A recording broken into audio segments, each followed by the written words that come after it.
Il y a des moments où les réalisateurs abusent de séquences de poursuites effrénées, au point que l'histoire en devient presque totalement oubliée.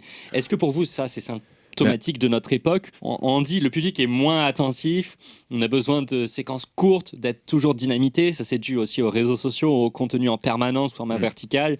Tu citais TikTok, mais est-ce que pour vous, c'est symptomatique et vous l'avez vraiment ressenti? Alors moi, je trouve que oui, absolument, à 200%. Alors, pour la défense du film, contrairement à Louis, tu as vu le film cette semaine, c'est ça? Tu l'as revu? Alors moi, j'avoue, je n'ai pas revu le premier depuis la date de sortie, donc je n'ai pas honnêtement le souvenir que c'était aussi dynamique. Mais alors franchement, dans le visionnage du second volet, j'ai l'impression d'être dans une attraction.